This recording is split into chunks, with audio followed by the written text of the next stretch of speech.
শুভ সকাল বন্ধুরা, কেমন আছেন আপনারা সবাই? আশা করছি আপনারা সবাই খুব ভালো আছেন। আমি খুব একটা ভালো নেই। আগের ব্লগে তোমাদেরকে বলেছিলাম আমার শরীরটা খুবই খারাপ। তো আজও আমার শরীরটা খুবই খারাপ। আমি একদমই ব্লগ শ্যুট করতে পারছিলাম না বলে গ্যাপ চলে যাচ্ছে।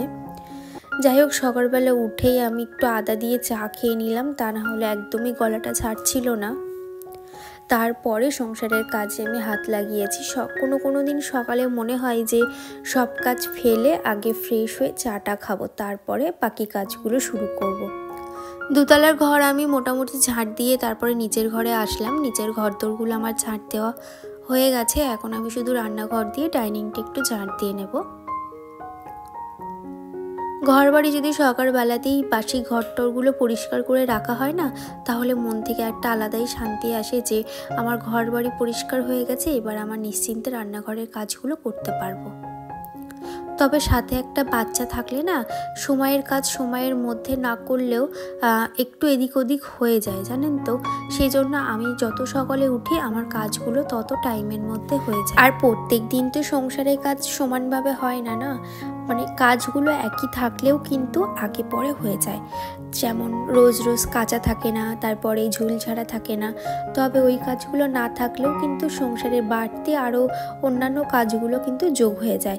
মানে আমরা হাউসওয়াইফরা না, মানে কখন কোনটা করতে হবে একদম মাইন্ড সেট হয়ে যায় যে এই কাজটার পরে এই কাজটা করে নিতেই হবে। গতকাল রাতের যে বাসনগুলো ছিল সেগুলোই এখন আমি রেখে দিচ্ছি জায়গার জিনিস জায়গায়।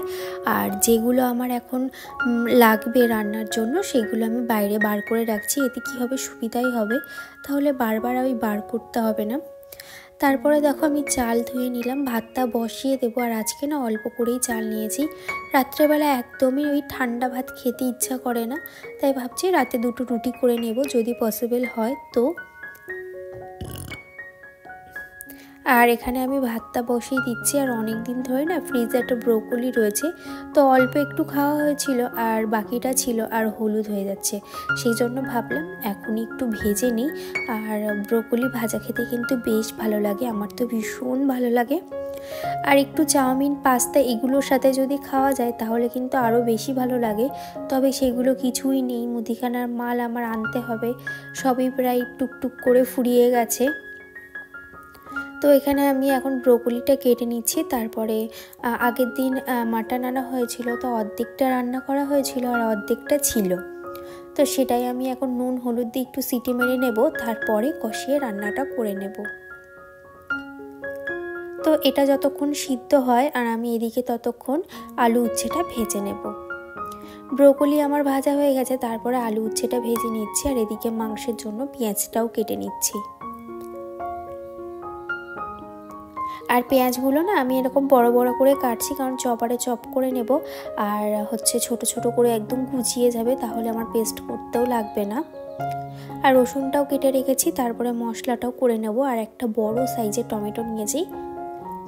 মাংসে টক দই না দিলেও টমেটো দিলে কিন্তু খুব ভালো টেস্ট হয়, তাই না?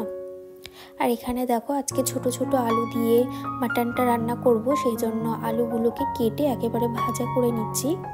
আর এখানে আমি শিলনোড়ায় আদা রসুন শুকনো লঙ্কা জিরে আর গোটা গরম মশলাটাও বেটে নেব।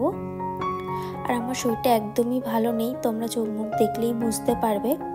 তো এখানে আমি কড়াইতে জিরে তেজপাতা ফোড়ন দিলাম, তারপরে পেঁয়াজটা দিলাম, টমেটো দিয়ে মশলাগুলো দিয়ে জল দিয়ে ঢেকে দেব।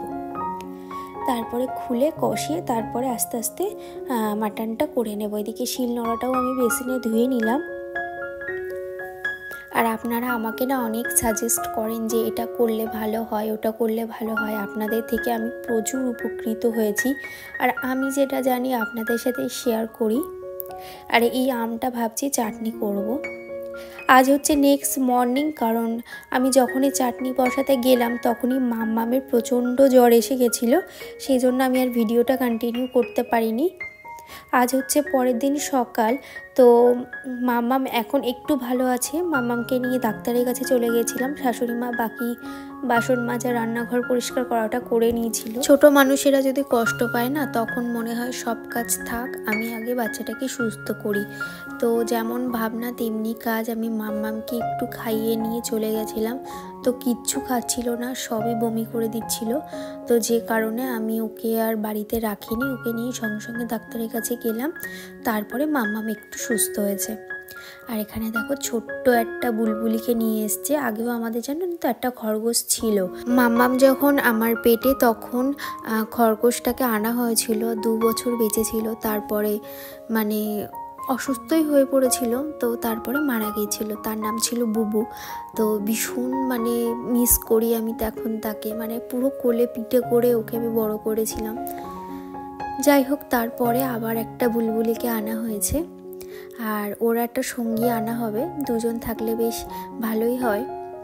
আর এখানে আমি টেবিলটাও ভালোভাবে পরিষ্কার করে নিচ্ছি, আর ড্রেসিং টেবিলটাও পরিষ্কার করবো। আর এই দেখো রজনীগন্ধাগুলো না একদমই মানে গোড়া থেকে না পচে পচে যাচ্ছিলো, সেই জন্য ফুলটা ফেলে দিলাম। আর এই ফুলদানিটা একটু মেজে নিলাম, কারণ ওর ভিতরে পুরো দাগ হয়ে গেছিলো। আর আমি যখনই ফুল রাখি, ফুল ফেলার পরে আমি এই দুটোকে একটু ভালো করে পরিষ্কার করে নিই। তো আরও একটু রজনীগন্ধা নিয়ে আসবো, যদি বেরোই তাহলে, তো এনে আবার রেখে দেবো। ঘরেটা খুব সুন্দর স্মেল বেরোয় জানেন তো রজনীগন্ধা রেখে দিলে। তো এই যে আমার মাজা হয়ে গেছে, এবার এটাকে আমি রেখে দেবো। এটা জল ঝরে গেলে এটাকে মুছে আবার টেবিলের ওপর রেখে দেবো। আর মাম্মাম তোমাদেরকে একটু হাই বলে দেবে।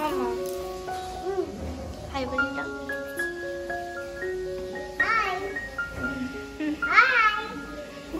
আর আমার যে মেকআপের জিনিসগুলো ছিল সেগুলোই আমি একটু গুছিয়ে নিয়েছি। আর মেকআপ ব্রাশটা আমি উপরেই রাখলাম, মাঝে মধ্যে লাগে মেকআপ ভিডিও করতে গেলে। তো আর যেগুলো আমার লাগবে না, ফুরিয়ে গেছে, তো সেগুলো আমি বাইরে রেখেছি। আর মাম্মাম সেগুলোকে নিয়ে খেলা করছে। আর ওর যেহেতু শরীরটা খারাপ না, ও আমার পিছনে ছাড়ছে না, আমি যেখানে যাচ্ছি ও সেখানেই যাচ্ছে। তো বাচ্চা কাচ্চার শরীরটা খারাপ থাকলে না এরকমই হয়।